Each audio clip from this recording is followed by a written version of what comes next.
So then, now we know how to create objects using object literal notation like this. What I'd like to do is go back to this array right here, which is the blogs. And instead of storing strings in the array for each blog, I'd like to store an object in each array for a blog. So if you think about it, a blog is more than just a title. It might have a title, maybe a number of likes, an author, etc. So it makes sense to store each blog as an object instead of just a simple string, and we can do that in arrays. So just like we can store strings, numbers, booleans inside arrays, we can also store objects inside arrays. So first of all, let's do an example at the top. I'm going to create a constant called blogs, and I'm going to set this equal to an array. And inside this array, I'm going to place two objects. So I'm going to enter down to a new line just to make this more readable. And the first element inside this array is going to be an object. And inside that object, we're going to have a title property. The title for the first one is going to be Why Mac and Cheese Rules.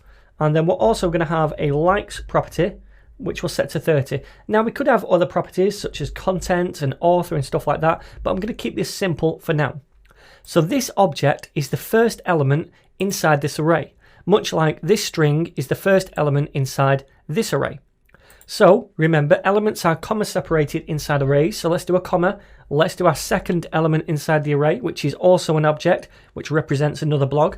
And we'll have a title property for this. This title is going to be 10 things to make with Marmite. And we'll paste that in here. And then we're also going to have a likes property, which is going to be 50 right here. So now we have this blogs array. Let me just log this to the console. So console.log and blogs. So if we save this, we can see now we have this array with two elements inside it. Each one you can see is an object.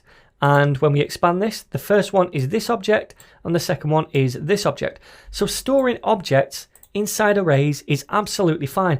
And a lot of the time in the future, when we start to work with data, this is the format that we'll be using, because when we retrieve data from a database, it's going to be in some form of object format in an array.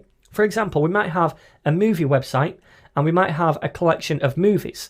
Now, when we retrieve that collection of movies, we're going to have it in a format which is like an array of objects, where each object would be a single movie. And then we could cycle through those and do something with each individual movie. So regardless of the data, this is going to be a very common format, an array of objects. So now we've seen how to do that. Let's now copy these two things and paste them down in here. So I'm going to delete the strings, come onto a new line and paste these objects inside. So now we have this new array of objects, which is the blogs. I'm going to comment this stuff out, and then I'm going to come down here and inside log blogs, now we want to instead log the title and the likes. So we'll say blog.title and also blog.likes, because now each blog here is going to represent the object, okay, as we cycle through. So we can use the title and the likes on that blog object. So let's save it and see if this works. And we can see an error, blogs is not defined. So that's probably because we're still logging this to the console, which we are. So comment that out and then save again. And now we should see this. So we can see this sentence first of all, and then the two different blogs with the likes as well.